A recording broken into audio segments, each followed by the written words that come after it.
Welcome to the BEASTwriter family where social media engagement is encouraged. I am your host, Ryan Sakamoto, and I am going on and talking about the breaking news that just broke by Adam Schefter as it pertains to the San Francisco 49ers re-signing cornerback Emmanuel Moseley to a 2-year deal worth up to $10.1 million. So great job by them. Let's go ahead and talk about why that move was made. Well, they obviously needed a boundary cornerback. And if you're just tuning in today, don't worry. I'm going to hop back on at 2:30 p.m. for my Family Friday episode. But in getting back to this exact thing that we're talking about, what's up, Mariah? How you doing? Yes, this is why I'm hopping on the show because we were like, oh my gosh, we got Emmanuel Moseley. What's going on with Emmanuel? Is Beast? What's your take? What's your take? I'm like, oh my gosh. Okay, here we go. So Emmanuel Moseley, great boundary cornerback. If you watched my live streams or if you watched any of my previous podcasts, you would know I'm very high on Emmanuel Moseley for a lot of different reasons. Why? Well, again, I think Robert Saleh put him in a tough position when you match him up one-on-one against guys like DK Metcalf, guys like Julio Jones. Of course he's going to fail. That's not his game. His game is to keep everything in front, play zone coverage, play that cover three, using the sideline as an extra defender. He does that extremely well. What I really like about Emmanuel Moseley's game comes down ultimately to how he plays his leverage, how he wins the down early with his technique. He's not the fastest guy. He's not the strongest guy. He's not going to bump and jam you at the line of scrimmage, rerouting wide receivers off the line of scrimmage, throwing off the timing between the quarterback and the receiver. He's not going to do those things. But look, hey, when you get a guy like Emmanuel Moseley, you have to love this move. I am super happy that the 49ers opted to resign Emmanuel Moseley. So basically, you're getting a borderline starting player who has proven he can play at the highest level in that deep playoff run for a fraction of the cost of what it would be to maybe resign Jason Verrett. I don't know.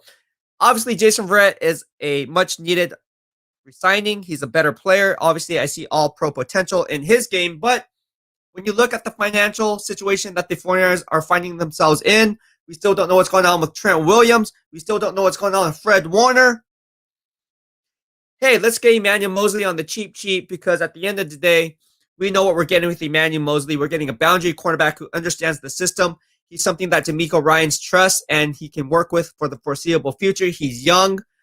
Let's give him that second contract. Let's see and give him another 2 years on top of what he has proven in the limited snaps that he's been given and see if he can be the actually boundary cornerback that we can expect from opposite whoever that quarterback is, whether it's Jason Verrett, whether they draft one in the draft, whether they select one in the draft, like a J.C. Horn out of South Carolina, or a Patrick Surtain if he slips and falls based on the quarterbacks that are going to be jumping up the board.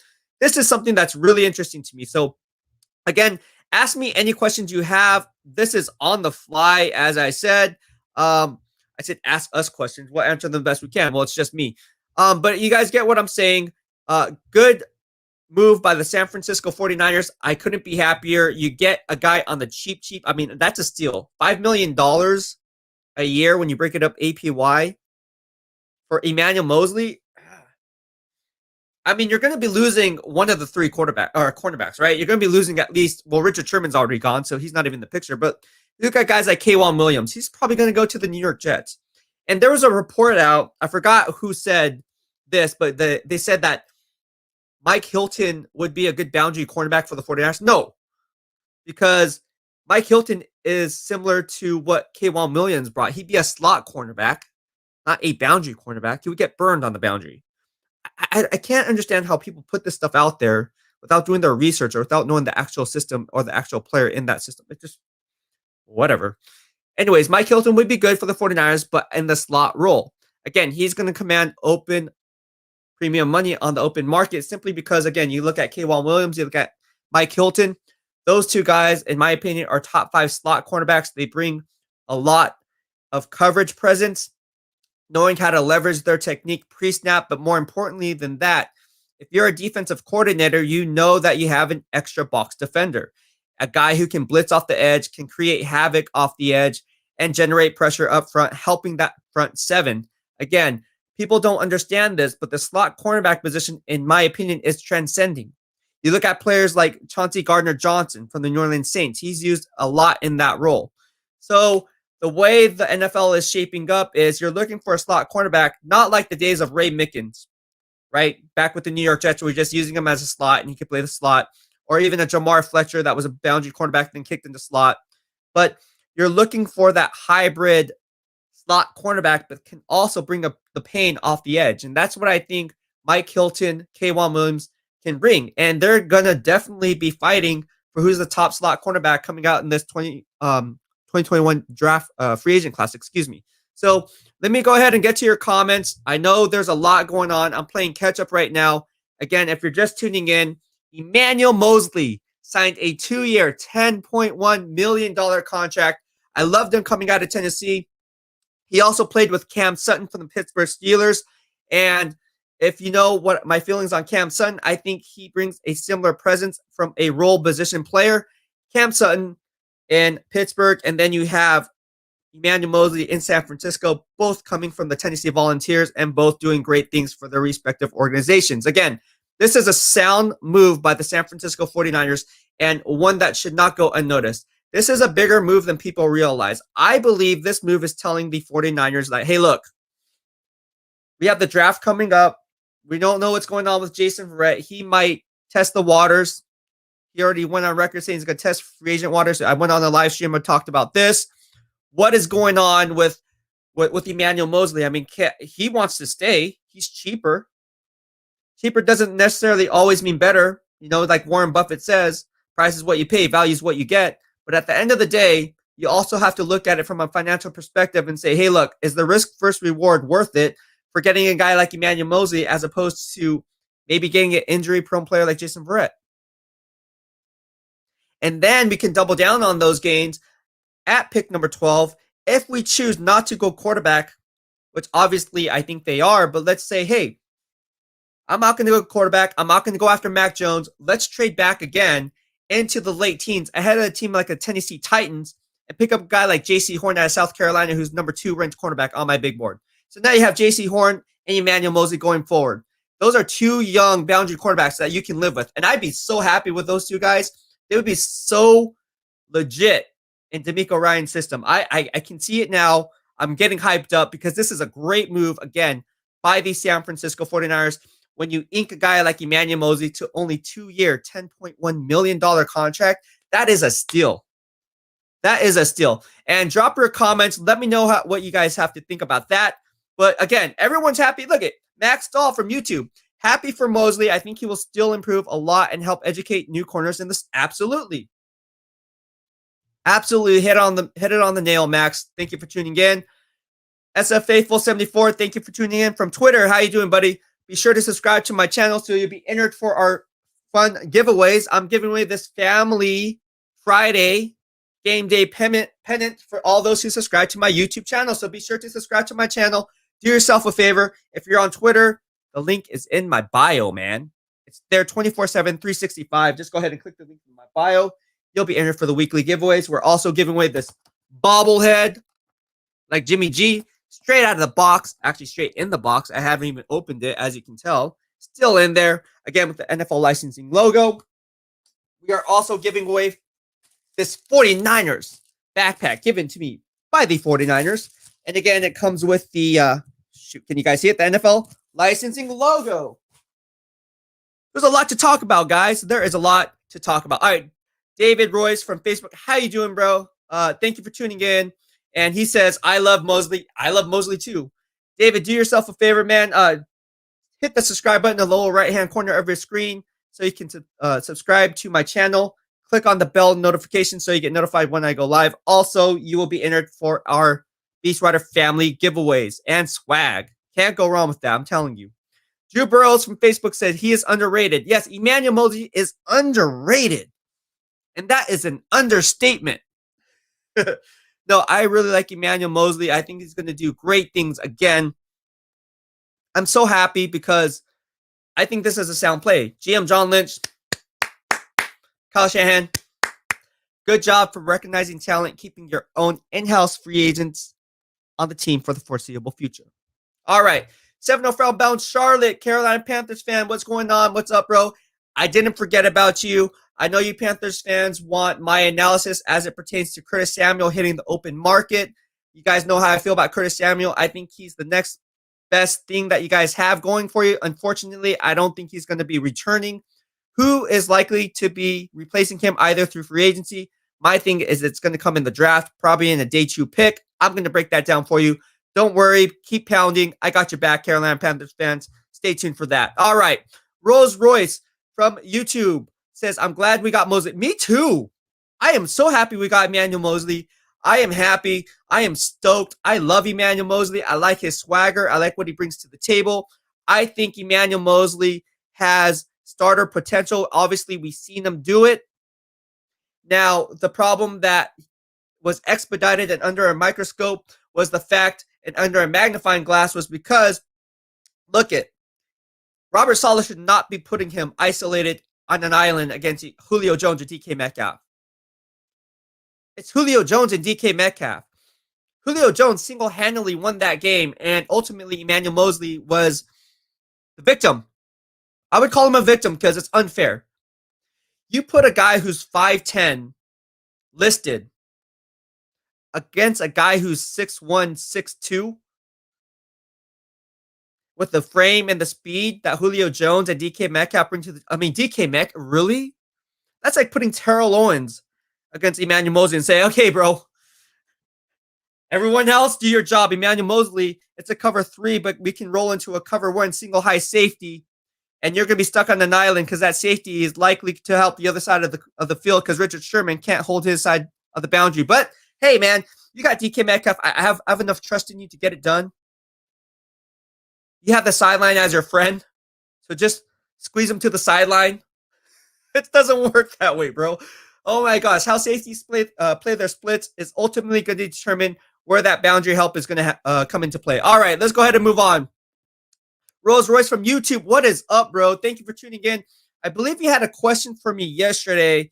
I'm not sure if I got back to you on that. If you have a question, shoot that over to me. I think you did have a question.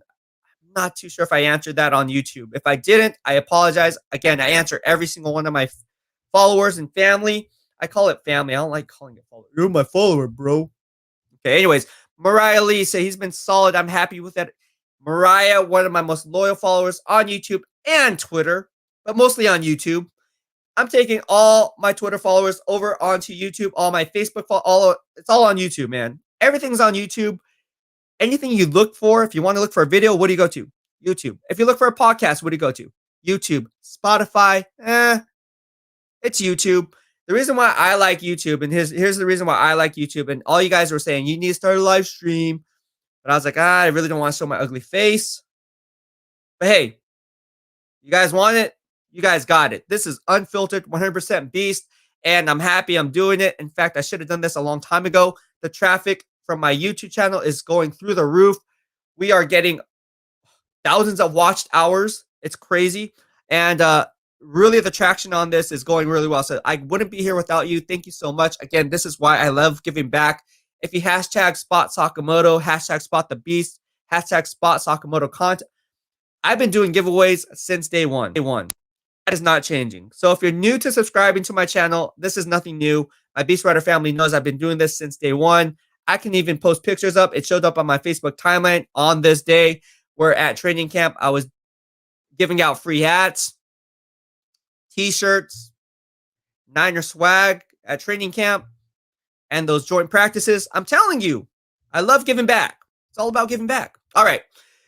Rudy Negret says, now resign Trent Williams. Yes. They have to resign Trent Williams, but at the end of the day, he's going to test the market, bro. What if he goes back to the Indianapolis Colts? Not goes back. He never was there. But what if he goes to the Indianapolis Colts? Could happen. They lost Anthony Costanzo, the blindside left tackle. There's rumors that Chris Ballard, which I put in an earlier podcast, was possibly in play for right tackle Mike McGlinchey. Why? I connect the dots there, but Quentin Nelson's best friend is right tackle Mike McGlinchey. He's probably taking the playbook out of what the Miami Dolphins did in the AFC East when they made a trade for another offensive tackle in Isaiah Wilson, not Isaiah Wynn from the New England Patriots, Isaiah Wilson. Both played at Georgia, but Isaiah Wilson, who then reunites with Solomon Kinley from the days in Georgia. Chris Ballard's probably looking at it, hey, let's try that experiment. Let's bring back Mike McGlinchey, team him up with the best guard in the NFL and Quentin Nelson in my grading system and see how well they work out. Now, what would it take? I'm going to hop on another live stream at 2:30 p.m. for Family Fridays. Exactly why I believe Mike McGlinchey might be on the trading block, but also what's the return on the Niners investment? What are they looking to get in return? Obviously, it's going to come down to draft capital. Again, people say this is a deep tackle class. I would strongly disagree with that. I don't think this tackle class is deep at all. In fact, at pick number 21, when you're picking number 21 and you're in the Indianapolis Colts and you're GM Chris Ballard, and realistically you're looking at the board and seeing what's realistically going to be there, you're looking at guys like Samuel Cosme out of Texas. You're looking at guys like Alex Leatherwood out of Alabama. All right. Alex Leatherwood opted to come back for another season. Cool story, right? Why? Because he was graded probably a second round grade, third round grade.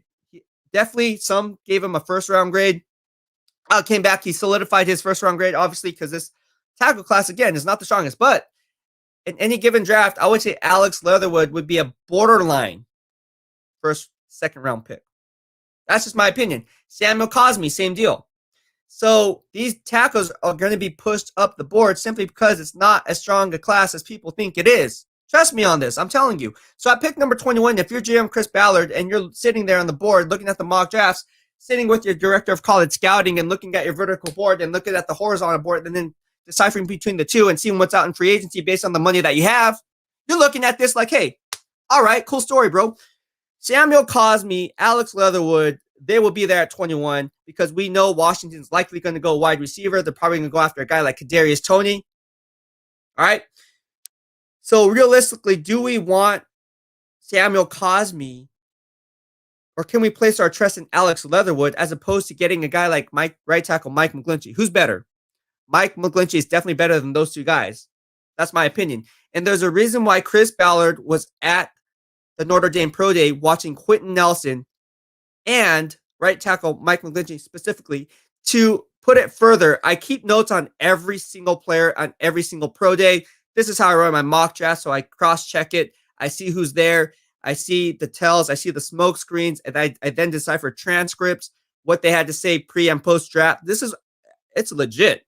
Let me tell you something. In my notes, Dave DeGuglielmo, if I pronounce his name right, he was the offensive line coach for the Indianapolis Colts, and he was the one leading the pro day drills when it came to Mike McGlinchey and Quentin Nelson. I'm just saying. And Quentin Nelson's best friend is who? Right tackle Mike McGlinchey. So you don't think he's putting in a good word for Mike McGlinchey? Yes, he is. And you don't think Chris Ballard is going to try to make a play for right tackle Mike McGlinchey? Yes, he is. Why? Because Braden Smith, and I pointed this on an earlier podcast, my newest podcast I just uploaded. If you have yet to check that out, go ahead and do that. Just type in YouTube, Mike McGlinchey, BEASTwriter. I'll put it in the banner right here for you so you guys can see what I'm talking about. But there's a lot of stuff going on here, guys. A lot of stuff going on here. And I'm just going to put up these comments too. We're getting a lot of comments. We are getting a lot of comments here. And Kim Ferrison from Hofstra. I'm just going to say from Hofstra. He was recruited by Hofstra. Yes, even he agrees. And he played the position. He actually moved to linebacker, but hey, he knows the position, right? Right. All right, I'm just going to put up in my banner right now exactly what to look for when it comes to Mike McGlinchey possibly going to the New England Patriots. Here we go. Right there. Just type this in on YouTube, McGlinchey BEASTwriter. It should pop up, and you will see everything I had to say on my latest podcast that was just uploaded probably an hour ago, 45 minutes ago. So it's fairly new. It's my newest one. I hopped on this live stream simply because I want to talk about Emmanuel Moseley. And yes, Rolls Royce from YouTube says, good deal, team friendly. Absolutely. Absolutely. CJ Ruthless Sports, good move. Had a feeling he would be back. CJ Ruthless Sports, don't worry, man. I'm going to have you on my show. If you don't follow my man, CJ Ruthless Sports, go ahead and do that. He has a YouTube channel. It's all about good vibes only here. I'm here about raising the BEASTwriter family community. Do yourself a favor, follow my man, CJ Ruthless Sports. All right. Horatio from Twitter. Hey, I saw you comment the fire emoji on my selfie pic of my workout gains. Thank you so much. I hope you like my castaway GIF or GIF as they call it. And there's a fire. Quan is definitely gone. Yes, I would agree with you 110%. SF Faithful Coleman from Twitter says Coleman, as in Tevin Coleman. All right. CJ Ruthless Sports says Chidobe Awuzie is who we should sign in free. I don't like Awuzie. I don't like him. I'm not a big fan of Awuzie. He gets burned too much. All right. Rose Royce says bye-bye, Verrett. He ain't coming back. I mean, I guess time will tell, right? He's going to test free agent waters. Let's touch base on that, on Jason Verrett. I already did a breaking live stream on that, how he's going to test free agent waters. Ultimately, I think he's going to command anywhere from $8 to $12 million. It all depends on what that team's asking price is going to be. Because again, if you're his agent, you don't have much leverage there in terms of durability. Like, can you actually think this guy's going to stay durable and pitch that to other teams? The only leverage you have is, hey, he had one good year. And that's a small sample size to pull from because we all know how Achilles injuries work. We all know how ACL injuries work, ankle injuries. I mean, you can develop arthritis in the affected knee. Being NASM trained, I know all this. But yes, if I'm looking at it from a medical standpoint, I am saying buyer beware simply because, again, can Jason Verrett stay healthy? The same issues that we have with guys like Raheem Mostert, can he stay healthy for a full 16-game schedule? Can Jimmy Garoppolo stay healthy for a full 16-game schedule? I don't know. A lot of questions. A lot of questions there in San Francisco when it comes to their injured players. All right, Rolls Royce. I want Denard King. What do you think, bro? Denard King's all right. He's cool. He's cool. I don't know. I just think I'd rather build through the draft. In all honesty, if I'm GM John Lynch, I'm continuing to build through the draft. Again, I'm going to be hopping on the live stream at 2:30 p.m. and possibly breaking down a potential trade that I put up earlier as it pertains to Mike McGlinchey going back. I always say going back. Well, he's going back to Indiana, right? Notre Dame, Indiana, same difference.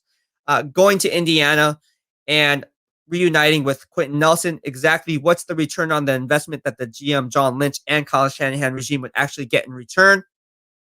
I'm going to break that down. It's going to be a fun one. I actually put up a poll on my YouTube community page, and go ahead and answer that question. I'm going to leave it there. First or second round pick. You guys be the judge. I already broke down my analysis on that YouTube podcast just moments ago. All right. Let's go ahead and get to your questions. Michael Miller, who was on my live stream, I believe 2 days ago, says 49ers still need to sign 2 more cornerbacks or draft 2 more. Yes, depth is definitely of the utmost importance, especially when you play in that cover 3 scheme. You need a boundary cornerback that actually fits the scheme. So when you look at it, you need someone who's smart, who understands how to play zone coverage, not necessarily man-to-man skills, because again, you're playing zone majority of the time. You have help from the linebacker dropping back in his spot zone coverage when it's defending the curl flat route, or if it's a curl hook route, depending on the type of coverage, if it's a cover 3, if it's quarters coverage, or even a cover 1, right? So it could also be a cover 5, right, with 2 deep man underneath, right? So there's a lot of different variations of how Saleh uses his shells in his defensive game plan, but mostly it's a cover 1 or a cover 3 look. All right, let's move on. Gosh, I love talking football. All right. CJ Ruthless Sports says Xavier Rhodes. I wouldn't mind saying, I don't like Xavier Rhodes. Yeah, I think he's a household name, man. I think he's going to command too much on the open market simply because of his name. Like, I'm Xavier Rhodes, bro. Do you know who I am? I was a first-round pick, I believe, by the Minnesota Vikings. I think he was a first-round pick by the Vikings, right? If I'm not mistaken. Anyways, yeah, good stuff. Good stuff. All right.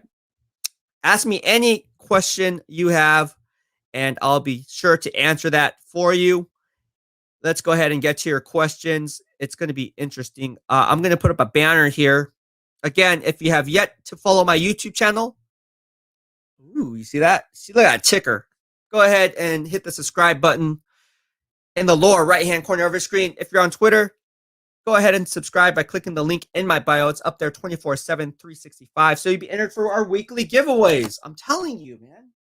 Once we hit milestones, I give back. It's simple as that. How do we do that? Well, the BEASTwriter family is growing at a really cool rate.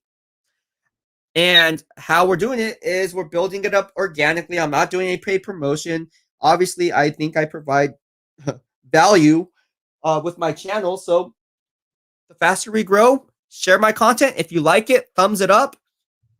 Leave a comment, drop a comment, share it with your friends on Facebook, share it with your friends on Instagram, Twitter. Well, not Instagram. You can't really do it on Instagram, huh? Well, share it on Twitter. Actually, you could share it on Instagram because you could click the link if you have 10,000 followers and post that. So, yeah, you can. If you're Insta famous or Insta influencer, be sure to do that. Good times. All right, let's go ahead and move on. All right, a lot of questions. And again, I'll be coming back on this live stream at 2:30 p.m. I'm probably going to hop off around 1:30, 1:30.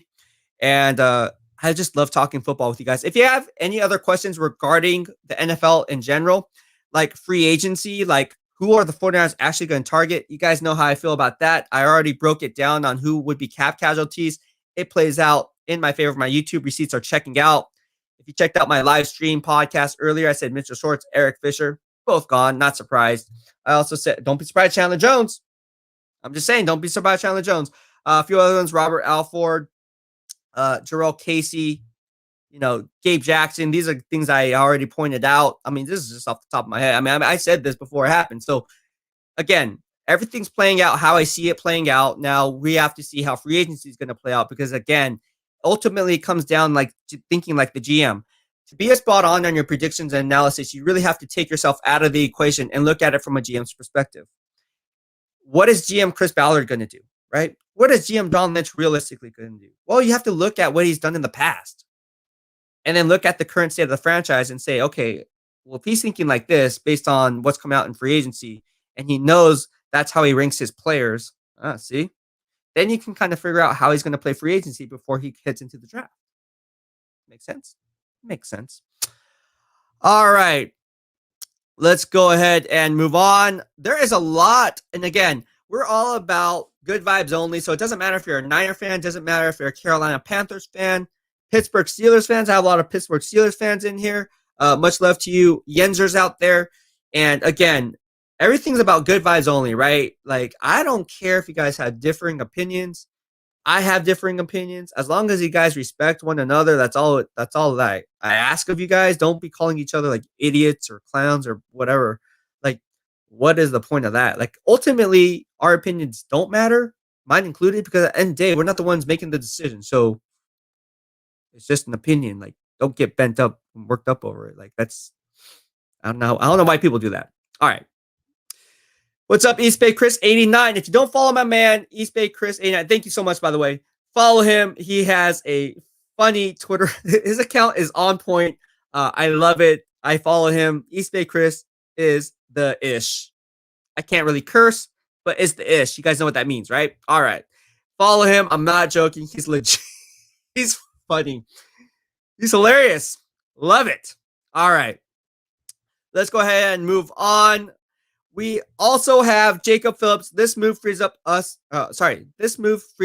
up a little bit in the draft. Yes, absolutely, Jacob. So now you get draft flexibility. You don't necessarily have to go cornerback at number 12, especially if they re-sign Jason Verrett. Now, the kicker is, are they going to go that route? That remains to be seen.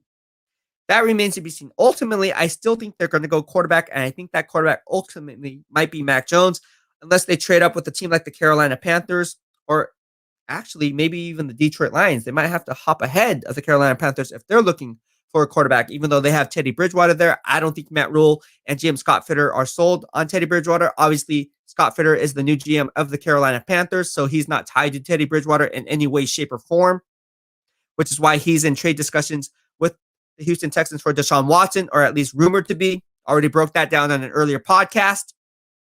You see how this all makes sense? Yes. All right. Thank you so much, CJ Ruthless, for sharing my community tab. I want to know exactly what's going to happen with right tackle Mike McGlinchey. What is going to happen with that guy?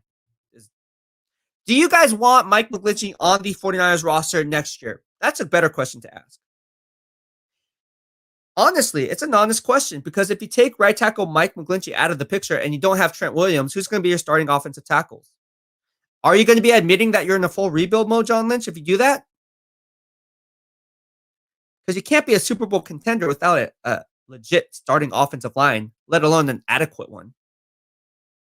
It's a logical question because you can very well lose right tackle Mike McGlinchey if you ship him off to Indianapolis, and Trent Williams also wants to join Mike McGlinchey in Indianapolis or somewhere else because you can't re-sign him because he's going to test free agent waters and be the highest paid free agent according to Greg Rosenthal of NFL.com and reset the market.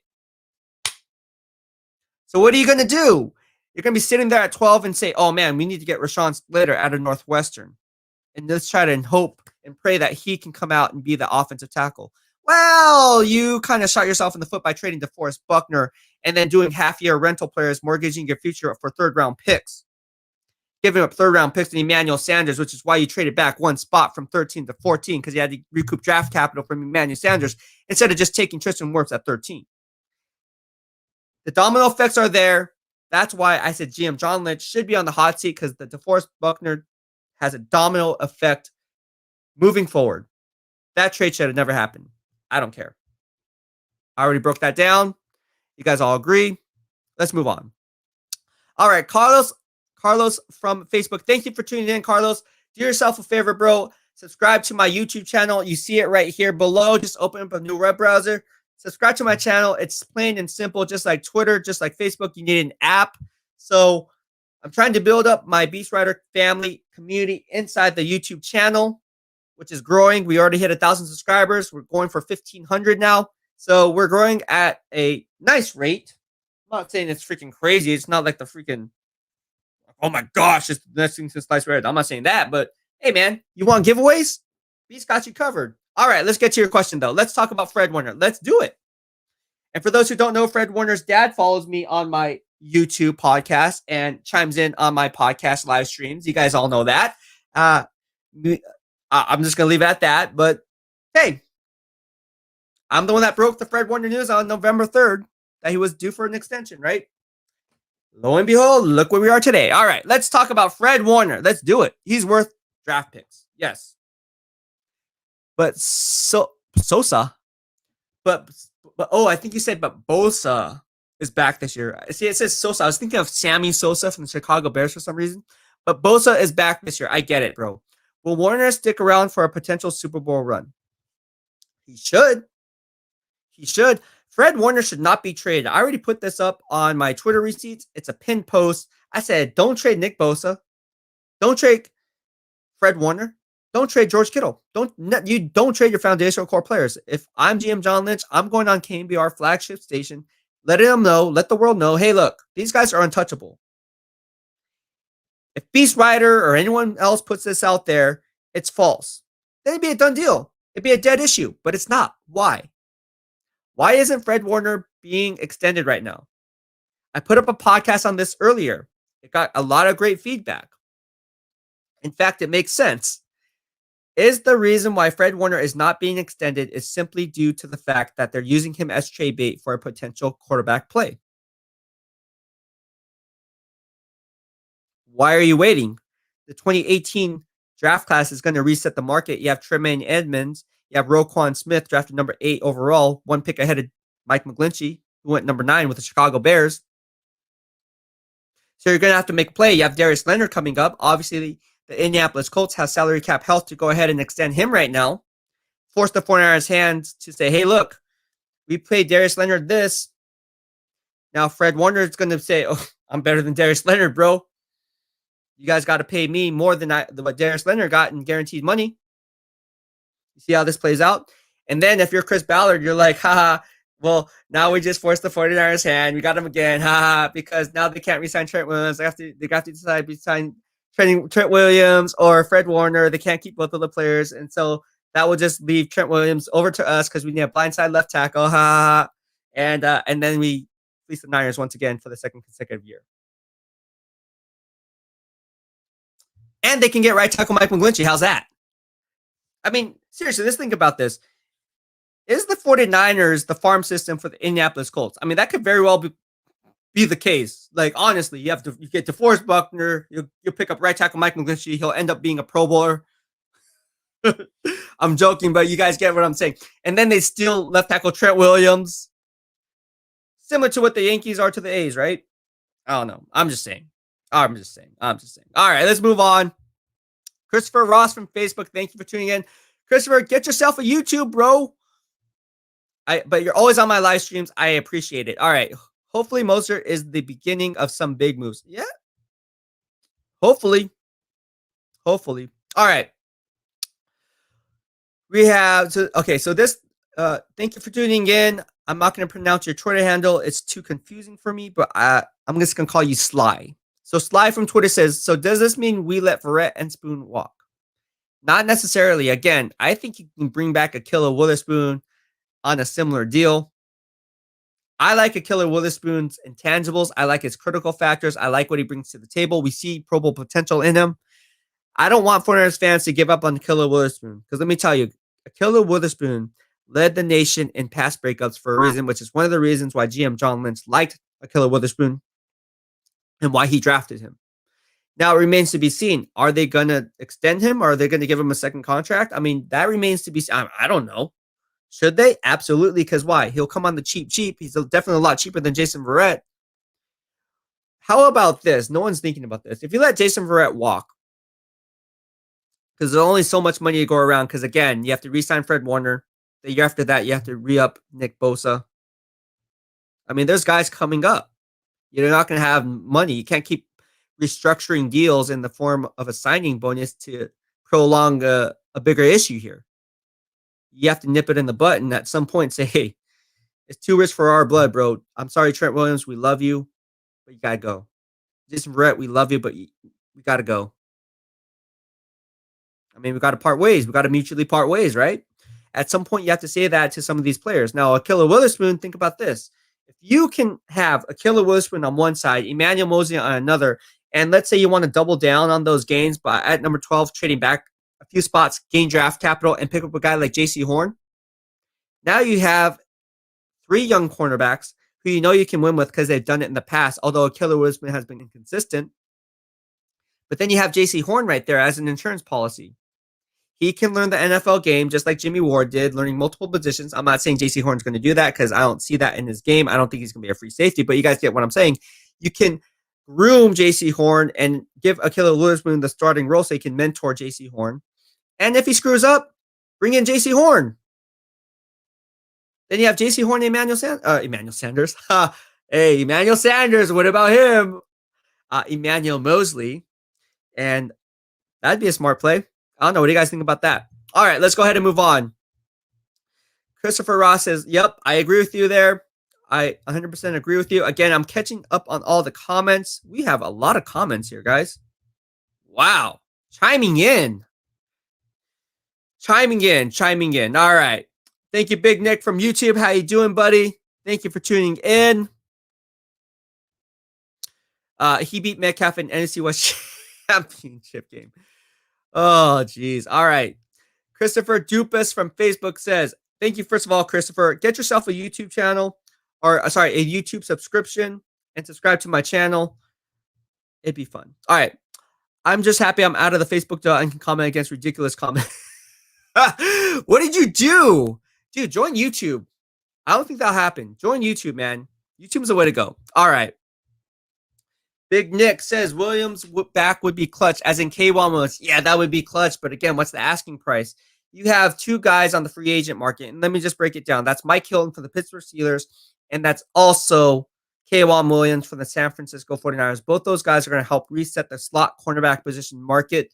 Both 2 of those players are top 5 in my grading system for the slot cornerback position. Obviously, what are they going to command on the open market and a decreased salary cap where it kind of went up 8%, but not still the percentage that it was at 198.2. It's at 182.5 or whatever the number is. I don't know what the number is exactly, but you guys get what I'm saying. I think it's 182 or something, point something, or whatever the number is, 185. I don't know. You guys get what I'm saying, though. Whatever that number is, they're going to help reset the market for the slot cornerback position. And it'll be interesting to see how those 2 players play out. If I was thinking about it logically, I think K'Waun Williams is going to go to the New York Jets. He'll get his money there and join Saleh. That's the logical choice. But Mike Hilton is the wild card here. I think he's going to get more money than K'Waun Williams for sure. To me, I think Mike Hilton's a little bit better than K'Waun Williams. In fact, I think he's probably, I would say, top two slot cornerback in the NFL, man. He's good. He's really good. Really, really good. His swagger, the way he plays the game, he makes plays on the ball. Dude, he's a freaking stud blitzer off the edge. Helps out the front seven, especially in run support, blitzing off the edge. Does a lot of different things, especially if teams try to use sift blocks and stuff. You really can't stop him. He'll just slip the block, go underneath, or go around you, and then come up with a big, tackle for loss behind the LOS, as in line of scrimmage. All right. Rolls Royce says YouTube is better. Yes, YouTube is better than Facebook. It's better than Twitter. Get yourself a YouTube account. It's fun. And you'll be in here for our weekly giveaways and milestone giveaways. All right. Bam87 from Twitter says, do we keep Spoon as a backup? I can see him potentially starting. I would actually argue that you would resign a guy like Akilla Witherspoon. Because look what else is out there in free agency that's well worth your top dollar. You only have so much money to go around. Might as well just keep Akilla Witherspoon. I like Akilla Witherspoon. Who knows what D'Amico Ryans thinks of Akilla Witherspoon? But I like Akilla Witherspoon. Get that guy another chance. I mean, what do you have to lose? You're not Super Bowl contenders right now anyways. Not throwing shade. It is what it is. You don't have an offensive line. You have a new defensive coordinator in the house. Martin Mayhew left to become the GM of Washington. So you're talking about all three levels. Missing people. I mean, there's a lot of moving parts here, guys. Ultimately, I'd say resigning Akilla Witherspoon, he'll be on the cheap as opposed to going off into free agency. And let's just take a look at it, all right? So people are going to say, what's going on in free agency, right? Who realistically could the 49ers sign? Well, Greg Rosenthal listed his top 100 on free agents. And in there, as I'm looking at it right now, the top cornerback, well, no one in the top 25, that's for sure. Let's keep going. I'm scrolling. Jason Verrett comes in at 32. He's the top cornerback on his big board. So with that being said, it's going to be interesting to see how this plays out. But again, we really don't know how this is going to shape up. We really don't know. And then you have Ronald Darby coming in at number 33. And this is what Greg Rosenthal of NFL.com had to say about both players. Let's start with Jason Verrett. This is the part of the free agent list where I'm willing to take a chance. Verrett is the type of boom or bust signing who is worth a shot on a one-year deal for a contending team. So he thinks Jason Verrett's only going to get a one-year deal for a Super Bowl contending team. I don't think Jason Verrett's going to bite on that. I think he's going to want 3-4 year contract valued at, anywhere from $8 to $12 million annually, probably closer to 9-10. He is the top ranked cornerback, boundary cornerback on the board at 32, although he's 30 years old. But I mean, Ronald Darby compared to Jason Verrett doesn't even come close. Ronald Darby, why is he even on this list? I don't know. I'm not high on Ronald Darby at all. But according to PFF, he ranks 12th out of 79 qualifiers. That's why I have my own grading system. I didn't see that. Anywho, getting back to Mike Hilton. Yep, Mike Hilton clocks in at number 39, guys. He comes in at number 39. He says, Greg Rosenthal's analysis, with flair for days, the Steelers slot corner would bring energy and versatility to any team that knows how to use them. Thank you, Greg Rosenthal. Exactly echoing my analysis that I just pointed out just now. All right, so with that being said, let's go ahead and take your questions. Kim Ferrison from YouTube. Oh, yeah. So he's talking about the cornerback position. I am telling you guys. Romero from YouTube. How you doing, Romero? Always fun talking to you.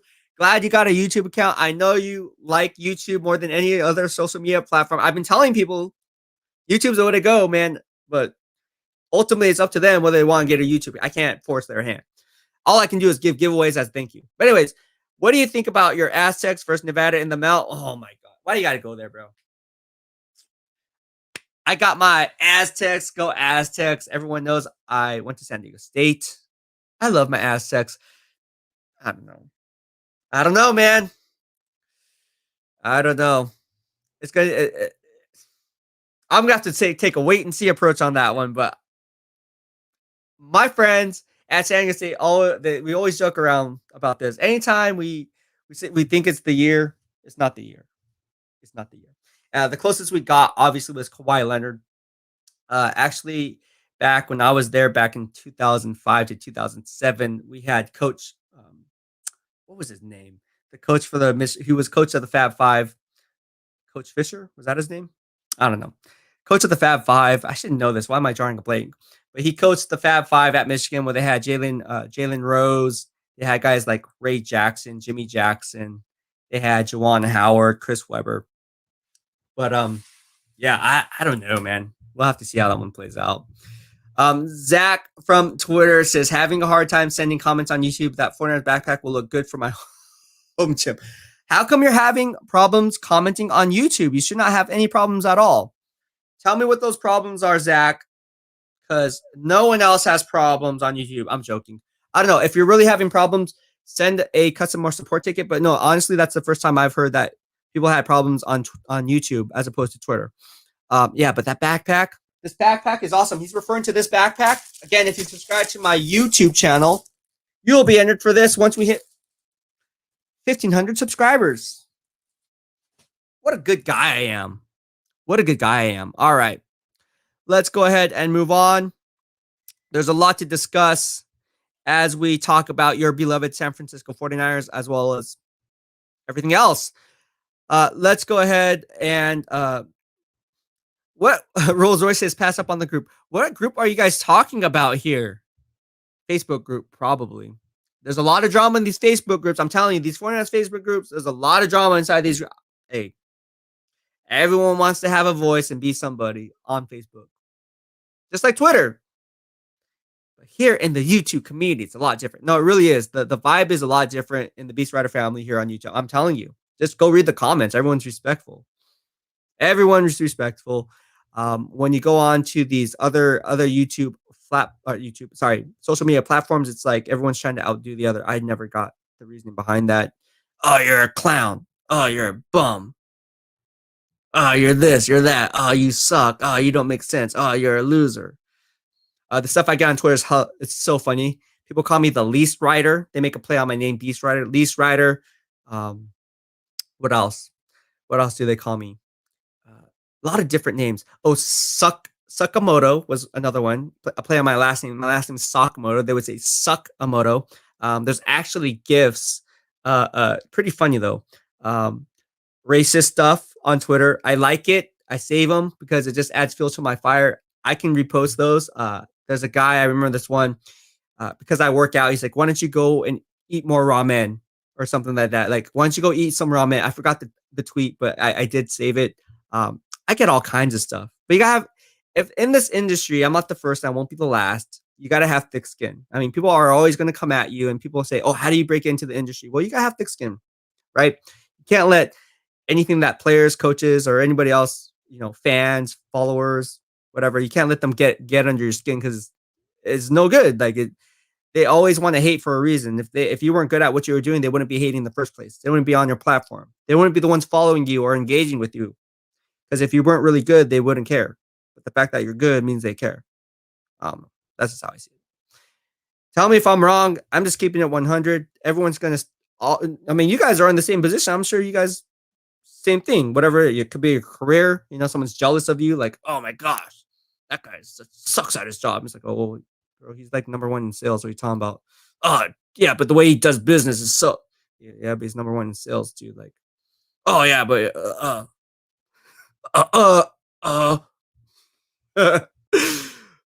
just think it's hilarious. All right. Brad Brown from YouTube says, Moseley has been solid for us. Love it. Yes. See? All right. What are you guys talking about a Snickers bar for?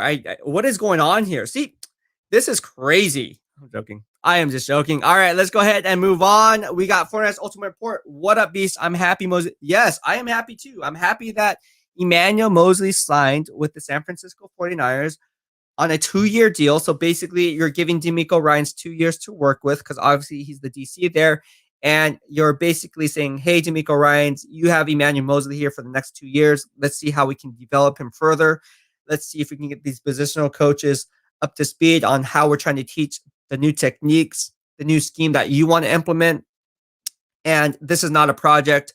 This is a guy who we see can possibly be a long-term play here, but we're going to get and tack on 2 years to his contract because at the end of the day, we like what we saw in Emmanuel Moseley, and we think the potential is there for him to grow even more so in the years to follow. So I like Emmanuel Moseley. 2 years, $10.1 million. That I mean, how much is Jason Verrett going to get for 1 year? Probably that much. You get him for 2 years? Hey, I'll take that any day of the week. All right. Let's go ahead and move on. We will be answering your questions. Again, if you're just new to subscribing or have yet to subscribe to my channel, be sure to do that. It's right here. If you're on YouTube, go ahead and just click the subscribe button in the lower right-hand corner of your screen as you see here. Obviously, if you're not on YouTube, you're not going to see this, but you can click on the link in my bio. Yeah, click the link in my bio, and that's my YouTube channel. You can subscribe there. If you're on Facebook, simply just go to this ticker right here and open that up in another web browser. You'll be able to subscribe there. I cover you guys all 3 ways. All 3 ways. All right. Andrew Schaefer from YouTube says, what up, Beast? Glad to see some movement finally. Yes, me too. And free agency is just right around the corner. So it's nice to see these moves being played out. Obviously, nothing is official yet, but it will be. All right, let's go ahead and move on. Jason Ellsworth from YouTube says, what about getting Patrick Peterson if he's cheap? No. Patrick Peterson is horrible. He is not the answer. He's more of a household name. I graded every snap of Patrick Peterson because, as you guys know, if you're new to following me, I run my own grading system. I don't rely on PFF. In fact, if you guys really want to know my analysis on Patrick Peterson, I did that yesterday in a live stream. However, I will pull up my gradings every week when it comes to Patrick Peterson. Let me just go ahead and pull it up for you because that's what I do. People say, oh, do you really grade all the players? Yes. All the good ones, at least, or, the ones who are worth grading. Obviously, I can't grade everyone. I'm a one-man wrecking crew. I'm not like PFF. I don't have like thousands of people working for me. It's just me because I run my own grading system. And it was developed by a coach, a player, and a former NFL scout. Well-respected scout, I should say. All right, so let me put up Patrick Peterson's grade. In my grading system, it's out of a 10, 5 being average. If you're anywhere in the 6.5 to 7, you're at a Pro Bowl range. Anything above 7.3, you're looking at an all-pro vote for me in the PFWA selection system. As it turns out, I'm going to give you the rundown. Let's take a look at pass coverage. All right, because pass coverage usually is what we're discussing.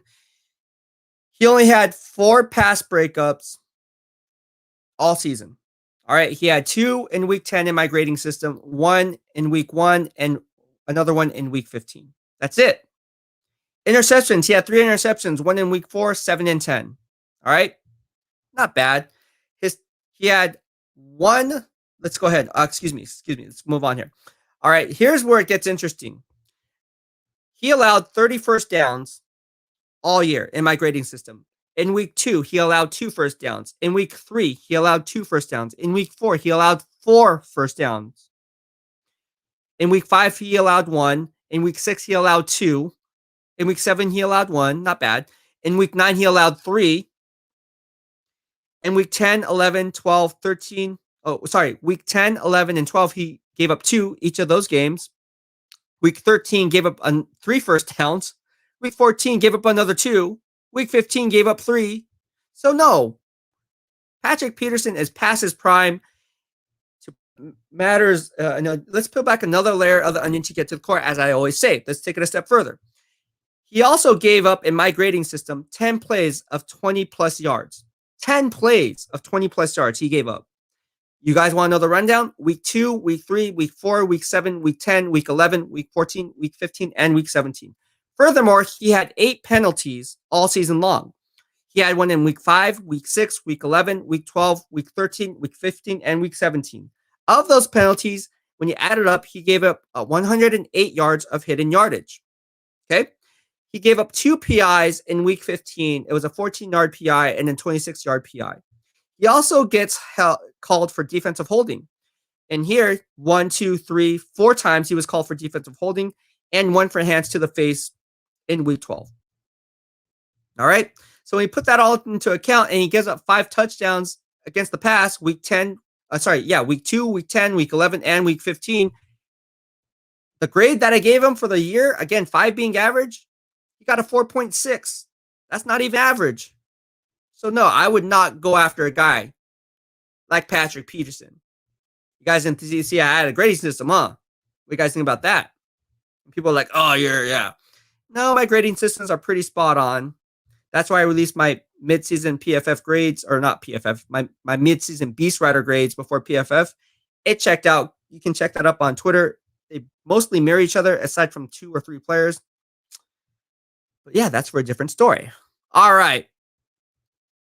Let's go ahead and see what else we have going. Roberto Hastings says, "What's up, bro? Have you talked about Emmanuel Sanders yet? What's going on, Roberto? Do yourself a favor. Hop on the YouTube. It's the way to go, bro."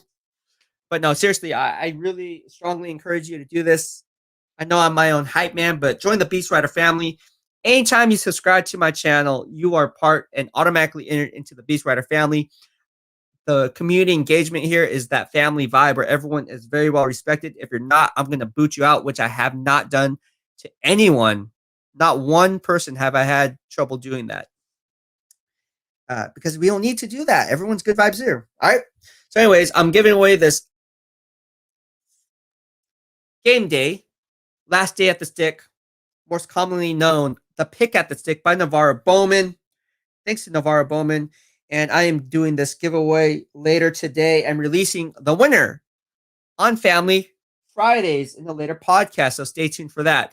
But you must first subscribe to my YouTube channel. And you can do that right here. You're on Facebook, obviously, and just open that in another browser. Subscribe to my channel and do yourself a favor. But getting back to your question, have you talked about Emmanuel? Yes, I have. And I think it would be a good play. Obviously, Emmanuel Sanders bought a lot of swagger. I like his swagger. I like when he gets up and he's just like this, like makes a catch and gets up and just like in the defensive back's face, like, what you gonna do, bro? What you gonna do? What you gonna do? This is my house. This is my house. I like that. Don't you like that swag? I don't know. I like that swag. It rubs off. It rubs off on players, and players feed off that positive vibe. Like, yeah, let's go. Let's go. Then you see Robert Saleh when he was, let's go. Like, even as a defensive coach, he loves that defensive mentality. When you get up in that guy's face after making a catch, maybe you get rocked, you get up, you freaking spin the ball. Or when you see George Kittle goes like this, stuff like that. That's fun.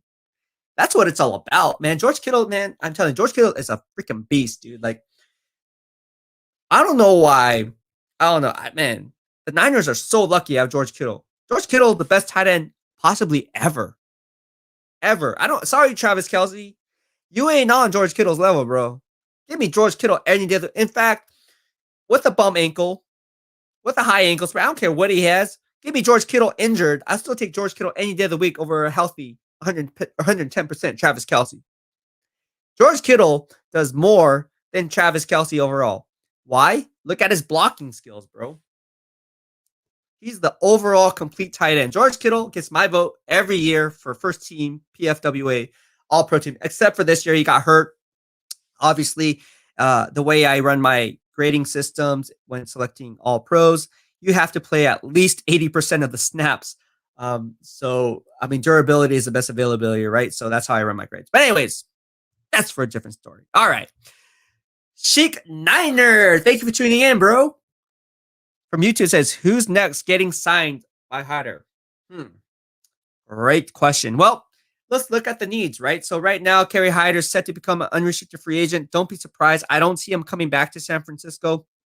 I think he's going to join ultimately Robert Saleh with the New York Jets. However, I think there's a few teams that he can go after, right? So if you look at it, if you're Kerry Hyder's agent and you're looking at it financially and seeing the money that some of these teams have, well, obviously you look at the New York Jets because they're the most logical choice because Robert Saleh is there in New York. Obviously, GM Joe Douglas would listen to what Robert Saleh wants. He's the new head coach. Obviously, you don't want to start off on rocky ground. So yeah, Kerry Hyder Jr. could logically go to the New York Jets. I think that's the first landing spot.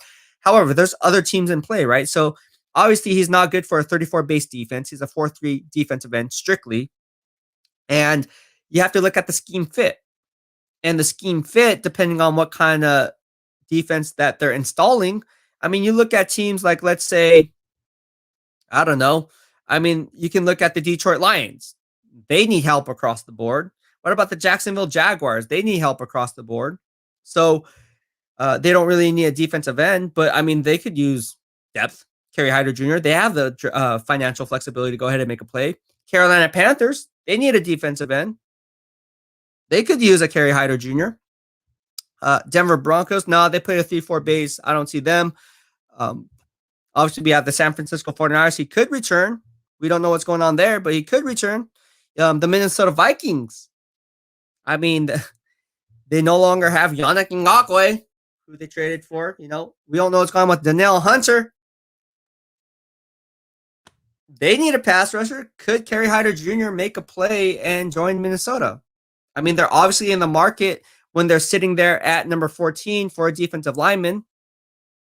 Everything starts up front. You know how GM Chris Spielman likes to roll.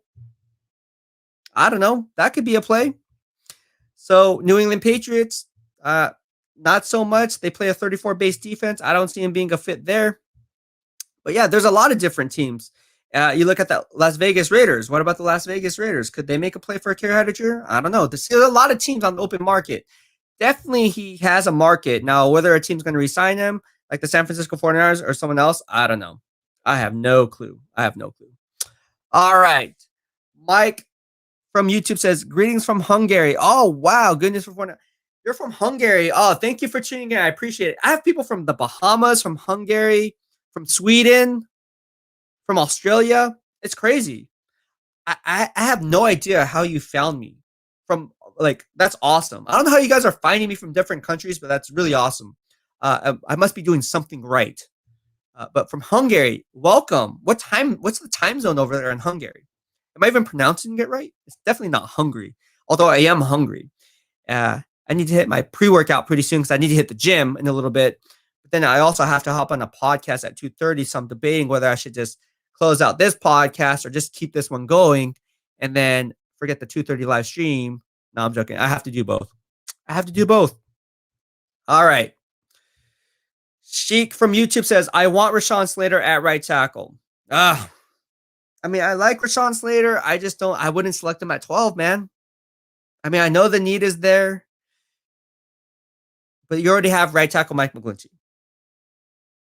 Unless you trade him, there's no need to draft Rashawn Slater because I don't see him playing blindside left tackle. I don't see him playing the blind side. I see him more as an interior guard than I do seeing him as an offensive tackle. That's just my opinion. I think he's better suited to be kicked inside. Time will tell. Jason Ellsworth from YouTube says, get rid of McGlinchey. You're not a McGlinchey fan. It's funny because I went on my earlier podcast and I accidentally butchered his last name. I said McGlinchey instead of McGlinchey. I don't know why I said McGlinchey, but I apologize to you, Mike McGlinchey. It's McGlinchey, not McGlinchey. A lot of you guys want to get rid of Mike McGlinchey. I mean, is that because you guys are just giving up on a first-round pick like you did with Solomon Thomas? I mean, what's the deal behind it? And Reuben Foster, for that matter. What is the reasoning behind why? Because he did have a good, solid rookie season, especially in run blocking.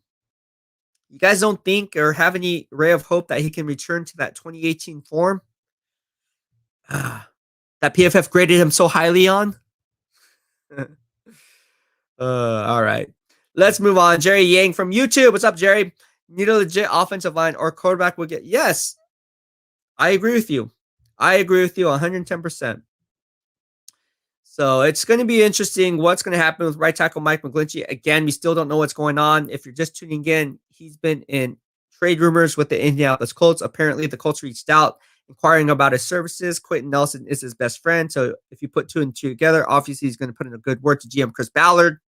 We all saw what happened with the AFC East Miami Dolphins with Isaiah Wilson, where they reunited Solomon Kinley, the offensive guard, with Isaiah Wilson, hoping to revive his career. Maybe he gets kicked inside the guard because they obviously have a stable of offensive tackles that they drafted last year in the first and second round, respectively, in Austin Jackson at number 18, Obviously, they got Robert Hunt at number 39 out of Louisiana, so you're set there.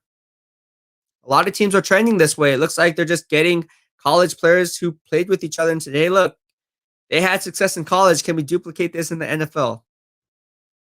It seems like it's going that way. I mean, if McGlinchey goes to Indianapolis, that's 2 for 2. Connecting the dots, this is what I do. I love football and talking all 32 NFL teams. This is what your boy does. All right. All right. Rob Rusia from 415 says, what's good? But what is going on from YouTube, buddy? How you doing, Rob? Thank you for tuning in. If you're just tuning in, we are talking about McGlinchey possibly going to the Indianapolis Colts. I'm going to touch base on this because, again, what's the draft capital that the 49ers are likely to yield, right? Exactly what are they going to get in return, and how does that affect their draft plans? And even more so, free agency that starts on Monday. It's going to have a domino effect. So I'm going to break this down on a later live stream at 2:30 for Family Fridays. I'll be hopping back there, and it should be fun times. It's going to be interesting to see how this all plays out, though, guys, because, I mean, again, like, what exactly is going on here? What exactly is going on here in San Francisco? Are they going to re-sign Fred Warner? There's a lot of moving parts. Like, what's going on? Here we are talking about Fred Warner, right? What are we going to do? He's going to secure the bag. He's obviously worth every single penny. I put up a podcast yesterday because simply due to the fact, like, why are the 49ers dragging their feet? There's no reason for them to do this. There's no reason. Absolutely no reason. It's crazy, right? It's really crazy. I just don't understand it. Andy 2 from YouTube says 20K by next season of NFL. Thank you, Andy. I appreciate it. If you don't follow my boy Andy, Resilience Pictures, go ahead. He's famous on Instagram. Follow my boy. If you need photos, hit my boy up. Hit Andy up. He does really good work. I hope so, bro. I hope I get 20K by next season. And maybe you can help me get there. No, I'm just playing with you. I'm just grinding, bro. Honestly, I'm just grinding. Keeping my head down, just churning, making spot on predictions and analysis, putting stuff out there on all 32 and how they connect the dots as they have a domino effect on one transaction affects another. This is why I like doing it. Nothing new. I'm just doing it on YouTube now. I've been trying to put this stuff on Instagram. It's not really working because the 15-second thing is total not working for me. Like, it's not good for us in the NFL media. It doesn't really do anything for us. So, yeah, and you can't monetize. Got to make money, right? All right, let's go ahead and move on. If everyone talking about the force, but we traded our main defense player. Yes, Joseph Gonzalez from YouTube. We did. Absolutely. Rob also says they're about to trade him to Jets, as in Fred Warner. Yes, if you caught my podcast yesterday, tune into that. Again, if the Niners aren't going to pay him, someone else will. This is not a knock on Fred Warner. He's obviously the heart and soul of the 49ers defense, but if he's not going to get paid in San Francisco, could this be another Buckner contract snag? Where GM John Lynch says, okay, man, we're just going to trade off and get draft capital in return and hoping that diminishing the returns on that investment will pan out, but it's not. You cannot replace a Fred Warner. So pay him.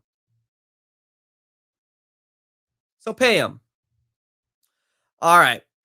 So this is what's going on with Fred Warner. Everyone's talking about Fred Warner because of my podcast. I bring up great points, which is why you guys are tuning in. It makes sense. The Jets can use him. The Dolphins can use him. And they both have draft flexibility because they have multiple first-round picks. And on top of that, they have the financial salary cap health to make a play for him. And it's a position in need. And Robert Saleh loves Fred Warner. Duh. All gas, no break mentality. Please. Team up freaking Fred Warner with Raekwon Davis in the middle and the heart and soul of that D. Please. We already have Emmanuel Ogbah. Please. Right? I mean, come on. Let's just call it what it is. I mean, it's crazy. You have Xavier Howard, first team All-Pro. Please. Why not? The pieces are in place, man. All right. So, yes, exactly. So obviously Joseph is not talking to me. He's talking to probably somebody on YouTube. But yeah, why? I mean, Why wouldn't the Niners trade Warner if they're not willing to give him a front loaded deal, which he's already due $34 million? Because compare that to what Bobby Wagner was getting. Yikes! Yikes! All right, Gavin Upright Cartwright from YouTube asks any thoughts on of any good centers coming up that are available in the draft or free agency. I like Landon Dickerson. I know he has ACL injuries. I already broke up that podcast earlier. Mel Kiper currently has him slated to go to the Pittsburgh Steelers at number 24. However, again, some background on Landon Dickerson. Again, everyone knows I'm a huge Alabama Roll Tide fan, but he is actually a Florida State transfer. He has a couple of ACL injuries. Yeah, I know. You guys are thinking, oh, anytime I hear ACL, I think of Trent Baalke. Yes, I know. Which is why in my current mock draft, I have him going to the Jacksonville Jaguars because who's the GM over there? Oh, yeah, Trent Baalke. And what do they need? Offensive linemen. So, I don't know. Uh, Herbert from Facebook. Thank you, Herbert. Get yourself a YouTube account. Do yourself a favor and subscribe to my channel, buddy, so you'll be entered for the weekly giveaways. But getting back to your question, how can McGlinchey be such a road grader in the run game, but such a turnstile puss against a pass rush? Wow. How do you really feel about Mike McGlinchey? Wow. I think it comes down to people say he needs to add weight, right? He needs to add some more bulk. But I mean, that's not been his game dating back to his high school days, right? He's always been the athletic, leaner lineman. And the way I see it is maybe he does have to get his play strength up. Not necessarily his size, but his play strength up. Like, look at me. Like, I sit around 154, maybe 158. I don't tailor too much in terms of my weight or my my weight doesn't fluctuate like 10, 15 pounds. I don't need to. I'm only so big. I can only get so big. I'm only 5'5". Usually at around 95, 96, 97% muscle. The rest is just fat, which is 3%. So at some point, you can only cap out so much. But with Mike McGlinchey, if I was working with Mike McGlinchey and I'm his strength coach and I'm seeing that, man, his core is not really strong because he's getting turnstiled a lot. He's not playing with sound leverage. At the point of attack, he gets beat. As a road grader, you see the technique. That's why he's winning, because he's always the lower man. The lower man always wins. You learn this in football 101. Okay, cool story. So if I'm training Mike McGlinchey, this is how I'm doing. Say, hey, bro, when I'm watching your film, you do a good job in runs in the run grade. The pass grade, not so much. And it has nothing to do with your feet because you're always in position, but somehow you get turned around once the defensive player gets his hands on you. So we're going to work on your hand placement. So we're going to do a lot of body work there. And we have to work on your core strength because I feel like your core needs some development there because you get off balance more times than not. Simply put, I just put it straight up to him. All right, so we're going to do a lot of squats because when you're hitting squats, not only are you working on your lower half for the leg drive, you're also multitasking and doubling down on those gains by activating the core. You can do deadlifts, leg press, planks. I mean, if a guy can't do a what's called a roped cable crunch, which you'll see on my videos that I post, you can have that player, if he needs to build up his core strength, do planks, 15, 30, 45 seconds, a minute. You build up that tolerance. You can do mountain climbers with them.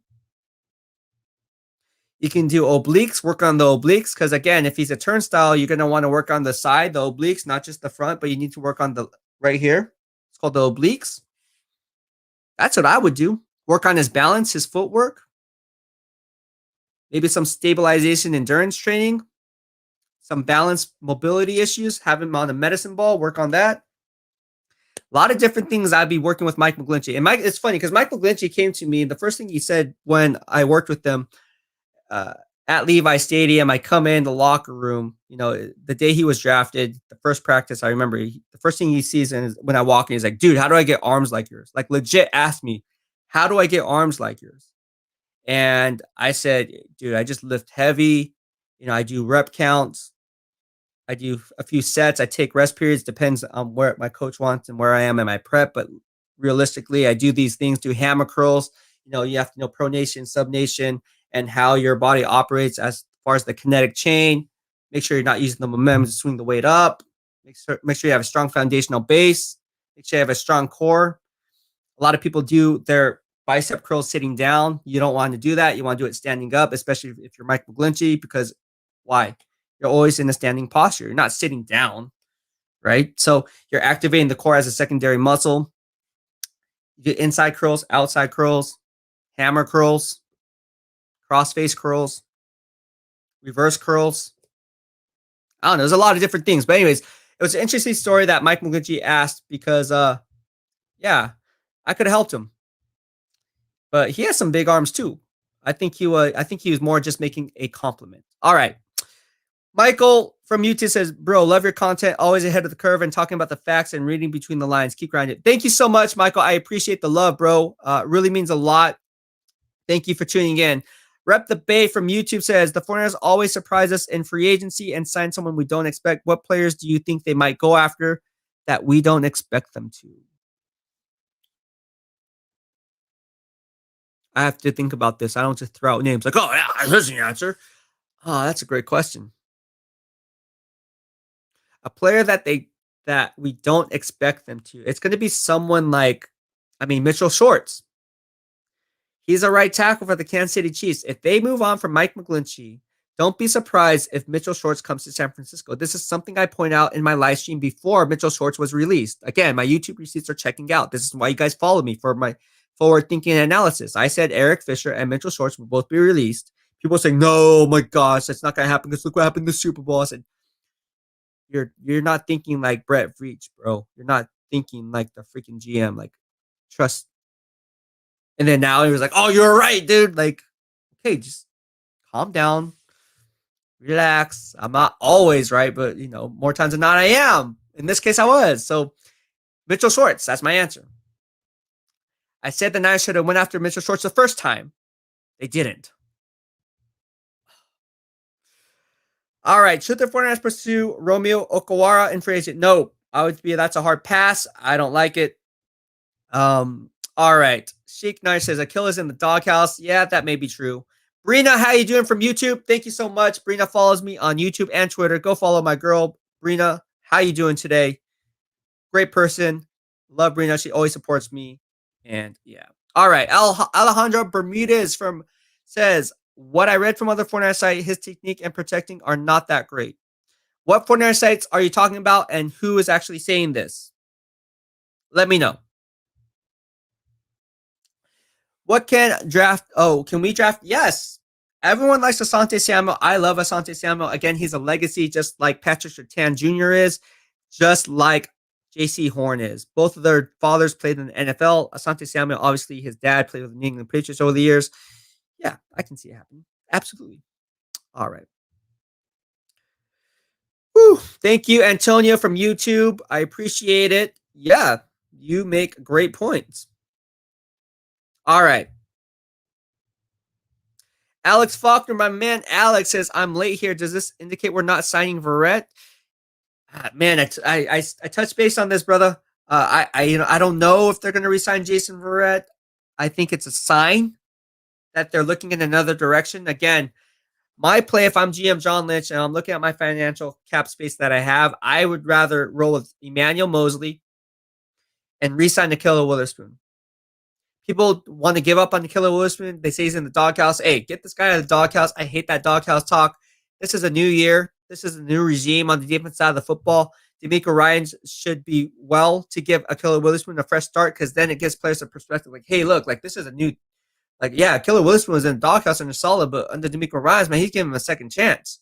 What kind of dynamic would that set and precedent would that set for the rest of the players saying, hey, look, like, wow, that's pretty cool. Like, D'Amico Ryans is actually giving our boy Spoon another shot, man.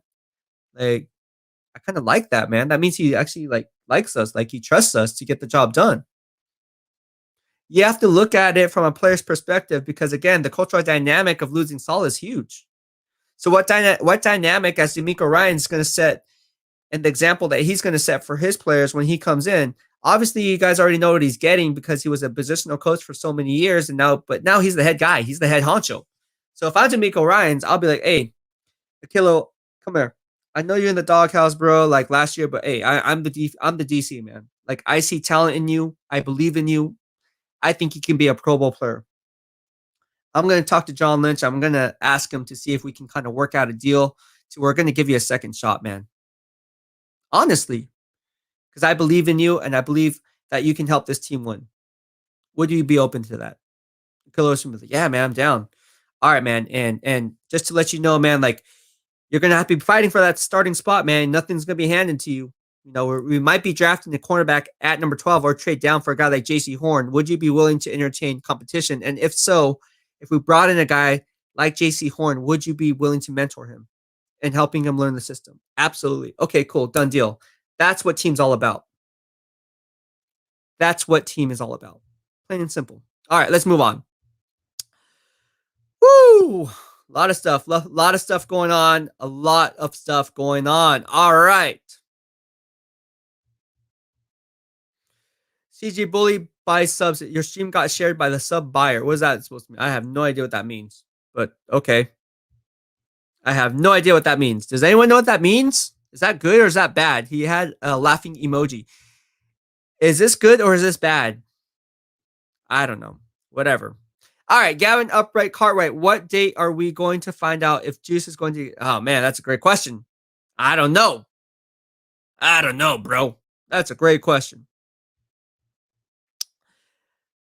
CJ Ruthless Sports said, I get hate videos on YouTube. It's all fun. They get nothing better. They got nothing better. Man, if they hating, bro, just ignore them. Swipe left, bro. The haters are going to hate regardless, bro. I'm just saying. All right, let's go ahead and move on. This is funny. I'm going to put this up because this is not what happens, but this is what happens when you have haters chiming in. So CJ Bullies buys subs says, because you buy subs, we all know you do. Oh, interesting, because I'm putting this out there and I don't buy my subs. And actually, if you check the algorithm on it and the analytics behind it, YouTube would know that I'm not buying subs because obviously I'm on my way to monetize. So how could that be possible? So one, you're a hater. And two, CJ Bully buys subs. You're probably the one buying subs and you're the one that's trolling. So let's keep it 100 and unfiltered.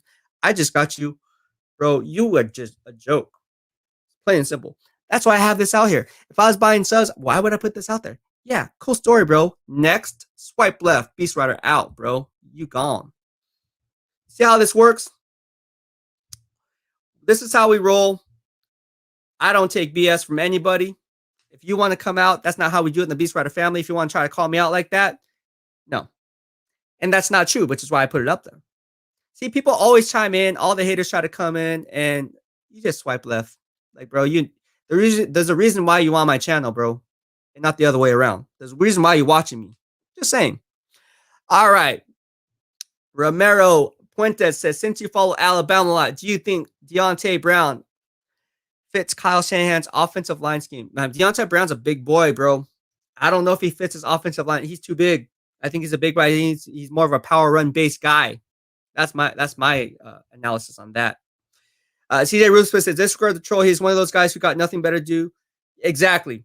You know, that's what I'm saying, man. Hey, let them hate because they ain't gonna stop my shine. They ain't gonna stop the BEASTwriter family shine. We are stronger because strength in numbers. That's how we roll. And at the end of the day, let it means we're doing something right here. For someone to chime in and troll my channel, hey, that's what it's about. If you want to bring it, bring it. But you just got to be ready for the BEASTwriter backlash, bro. I'm just saying, I'll keep it 100. You want to come at me? I'm going to straight spit fire right back, bro.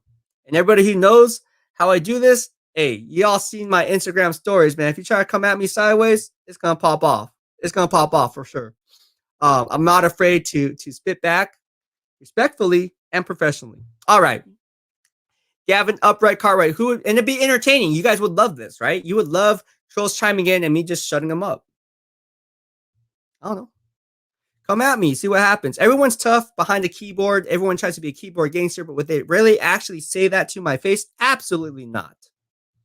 So let's keep it. Who would be faster for it, you or Grant Cohn? That's a great question. I don't know. I mean, my dad was a huge track star back in high school. I was clocked in at in high school. I was clocked in at 4.52. 4.52. That was my junior year. So I don't know. I was clocked in at 4.52. I don't know if Grant Grant was a pretty fast guy too. So that's a great question. I don't know. But yeah, I clocked in at 4.52. I also had an unofficial time of 4.49. So 4.49, 4.52.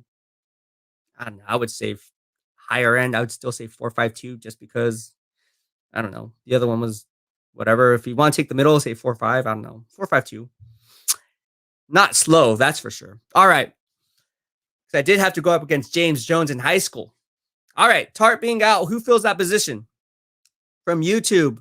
That's a strong safety question, man. That's a great question. Obviously, if you watch my earlier mock draft, you would see, or actually Todd McShay's mock draft, he had Trayvon Moehrig as being that guy. They trade down with the Chicago Bears. Bears trade up for, I believe it was Mac Jones at number 12. And the Niners get Trayvon Moehrig at TCU, who happens to be the same school that Jason Verrett came out of. All right, let's move on. All right. Let's go ahead. Keanu Neal is an option, he says. AJ Bouye. How did AJ Bouye grade out? Man, not good. Not good. Jason Ellis, thanks for breaking down everything about Peterson. I'm a new subscriber, so don't know a lot about your system. Awesome, Alice. Thank you, Jason. I appreciate the love. Again, this is what I've been doing, man, since day one. I break down my grading systems. Anything you want on the top players, I'll go ahead and break it down. I actually formulate my own grading system simply because I have year-end voting rights with the Pro Football Writers Association. So I take my grades very seriously. I grade every single snap. I don't take a play off. I get the coach's film. So again, I watch one play. I mean, when you're talking about dissecting players, you don't just watch the player when you grade a certain player's film. You have to grade the people in front of them, how they're playing their technique, how defensive players are playing their splits, what shell are they in, who is helping out, were they supposed to help out, who actually was in a help recover position. There's a lot of different things. But thank you, Jason. I appreciate it. All right. Let's go ahead and move on. Rather sign a killer Witherspoon than Peterson. Yeah, I agree. 110%. All right. Fortnite's ultimate report from UTS. I would take your grading system because PFF, I'm not a fan of them. I'm not a fan of PFF either. No, that's not throwing shit at PFF. That's why I formed my own grading system. Again, Tyrann Mathieu liked my tweet when I don't know how PFF graded him number 67 out of like all qualifying like safeties, and in my grading system he ranked second. And who was the first team All Pro? Oh yeah, that's right. It was Tyrann Mathieu. Like what? I don't know. Now, in fairness, when I ran my midseason, when I ran my midseason BEASTwriter grades compared to PFF, everything lined up except for two players. So my grading system and their grading system is pretty much on point. However, there are some players just like, what? Like, how you grade Eric Armstead, one of the top run defenders? Like, even like in his career year that he had like 10 sacks. Like, how can you do like, no. I don't know who runs those grades. I don't know if they have the same person running these grades. I mean, I think that could be it too. Like, one person's grades can vary from the next. I mean, they could look at the same thing but see two different things on one single play. So I don't know.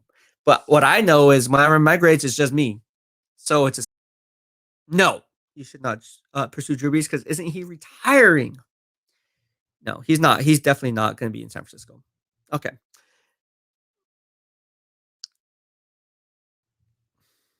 He's retiring, Mello. I'm pretty sure he's retiring, buddy.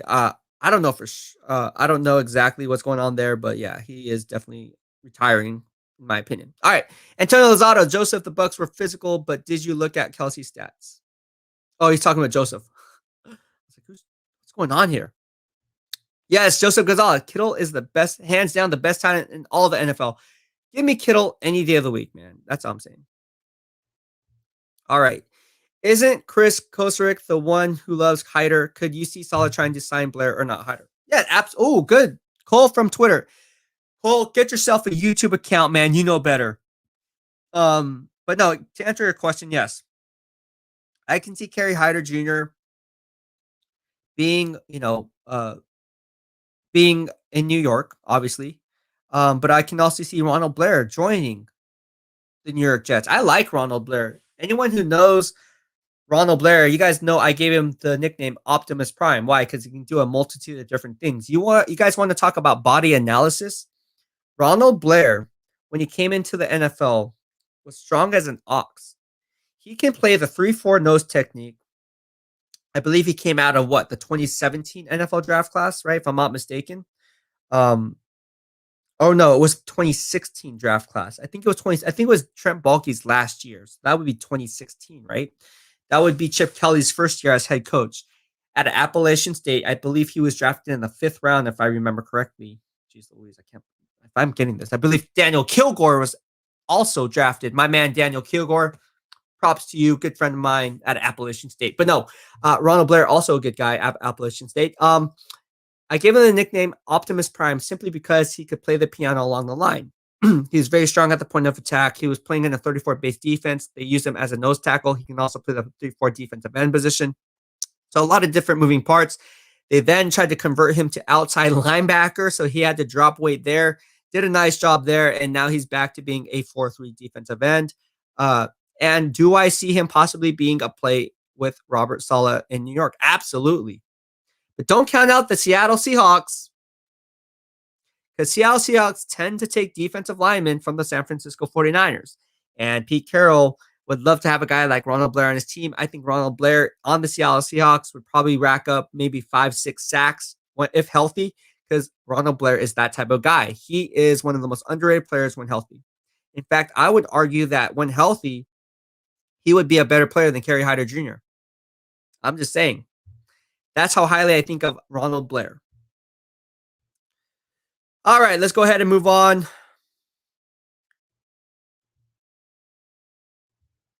And we will get going. All right, so your questions are coming through. Mick Noblocky as to Mike McGlinchey. Wow, you guys are mean to right tackle Mike McGlinchey. Jerry Yang says, I'll talk about it when with Beats on Monday. McGlinchey didn't have a bad season, that bad of a season last year. 5 sacks given. 5 sacks given allowed is actually a lot, I would think. I think the top tackles only give up like what, 1 or 2. When you're drafted in the top 10, it's kind of hard to argue. I mean, 5 sacks to me is that's a little too high. Plus the quarterback pressures and the quarterback hits he yielded, I would say put that into account too. So I don't know. I just think Mike McGlinchey needs to have a bounce back year. I can't wait to talk to you about this more in detail about it, Jerry. Thank you for tuning in, buddy. If you don't follow my man Jerry, go ahead and do that. Do yourself a favor. All right. 10 receptions. What? Yes. 133 yards, no touchdowns. I mean, 10 receptions for 133 yards. Oh my gosh. Oh my gosh. All right. Let's go ahead and move on. Jason Ellsworth from Utah said he was good with leadership from Joe Staley. He needs an alpha male leader on the line to challenge him. Trent Williams isn't the type of guy. Yeah, I mean, honestly, I know Mike McGlinchey personally. I worked with him. He's a great guy, great person, very true professional, very smart and savvy. The one thing I will say is, you don't necessarily have to have that alpha male dog mentality to prove yourself on the field. I think you have quiet leaders. I mean, you look at guys like Frank Gore, he wasn't really the type of guy to be vocal in any way, shape, or form, but he just let his, play do the talking. There's a lot of guys that are like that. So even though you don't see him like getting all crazy like this or having that swagger that you would come to expect from a guy like Jeremy Newberry, who brought in a nasty mean streak from Cal, or, a Kevin Gogan, something like that just kind of has that nasty demeanor, kind of like a Quentin Nelson, his teammate at Notre Dame. That's not to say that Mike McGlinchey needs to have that in order for him to be successful. Again, it just depends on him being consistent, especially in pass pro. That's where it comes. That's where his flaws come into existence, is like, can this guy freaking be consistent in pass pro? It's like from one play to the next, he does a great job on one play, and the next play he gives up the sack. And then 4 more plays, he does it really good consistently, and then 3 plays later, gives up a quarterback hit. It's like, what is going on? What is going on? What is going on with this guy? All right. Let's go ahead and move on. People are all about Mike McGlinchey. On his case, it's McFloppy or pronounced trade him. Wow. JP, my man JP chiming in. Go follow my man JP. He's legit on YouTube. All right, let's go ahead and move on. We got Fog City 541. What's going on, boy? How you doing? Thank you for tuning in. And Richard Paget says Ryan loves. Yes, absolutely, absolutely. I would love to see Ronald Blair on a team like the Seattle Seahawks, New York Jets. I would like to see him revive his career. Ronald Blair to me is going to be a stud, man. I don't know.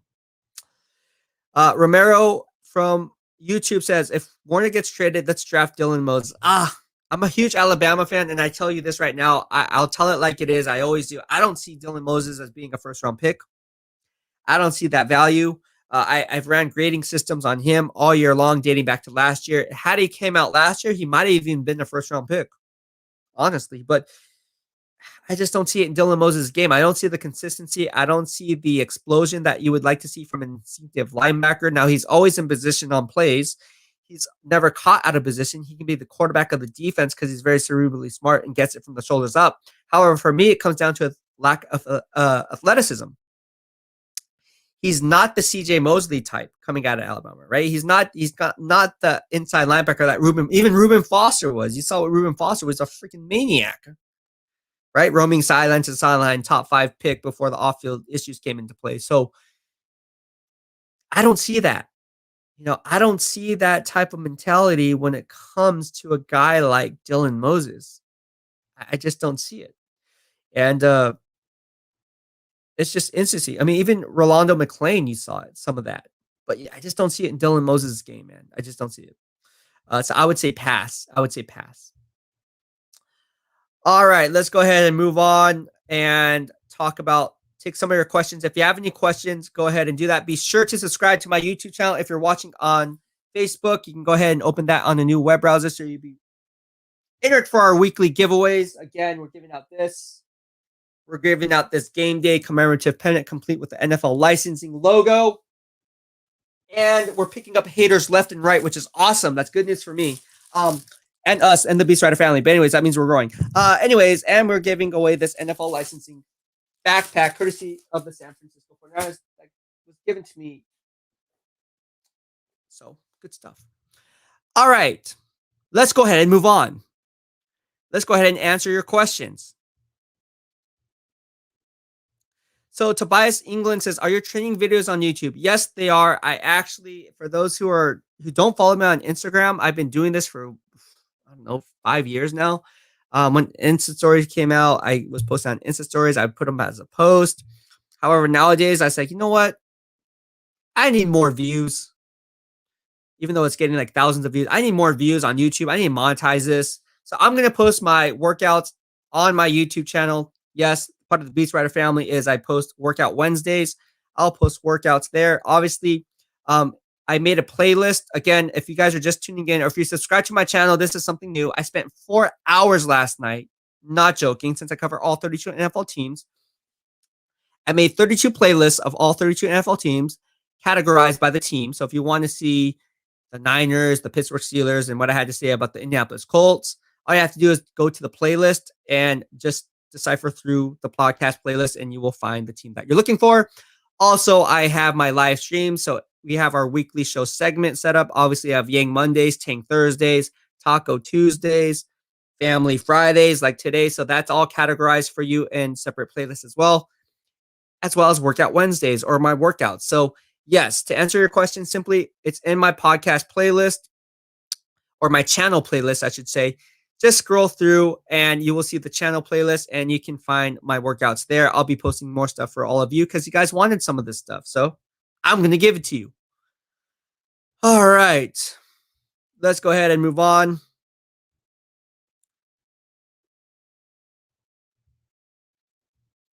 What is going on? D-Look 187. How you doing today, man? Nice for you to chime in. And yes. Maximo 1987 from YouTube says, like James Franco says, they hate us because they ain't us. Yeah, the BEASTwriter family is growing. If you hate us, you ain't all part of us. You want to be like on that bad vibe juju, that's all you, man. Hey, you're hating for a reason. You're watching this for a reason. If I wasn't shining, you wouldn't be on this tube. You wouldn't be on the stream. You wouldn't be chiming in. But the fact that you came to chime in tells me one of two things. One, you're making me money because you're driving traffic to my website by simply forcing the algorithm that, hey, you just left a comment. Even if you thumbs down the comment, that's still a play in my favor on the algorithm. So do that too. Please, haters are welcome. Bring it. Bring it. You're just making me more money. That's all I got to say. All right. Best thing to do, just swipe left and ignore. But if you want to make me more money, sure. It's your call, bro. All right. Will Drew Brees be a 49er this upcoming season? Answer. No, he will not. All right, let's go ahead and move on. YouTube, Gavin Upright Cartwright from YouTube says, Brady just restructured his contract again to fit the Bucks. Is this only possible because his wife is so rich, or does... I don't know the answer to that. I'm not going to get into that. That's like a personal issue. I don't know. All right, let's go ahead and move on. Again, if you have any questions, be sure to go ahead and ask them. I'll do the best I can. I'm going to be hopping on back a live stream.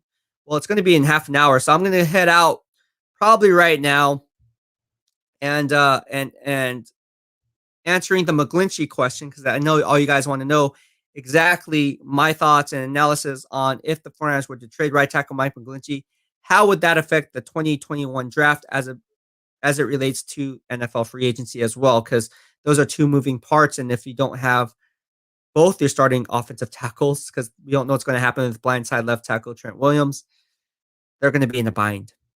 They are definitely going to be in a bind. All right. So thank you for tuning in, everyone. I had fun. I'll be back. If you're a hater, tune in at 2:30 p.m. I'll be hopping back on my live stream. I'm looking forward to what you have to say, and just be ready for the backlash. All right. Thank you, guys. BEASTwriter family. I'm out. Peace.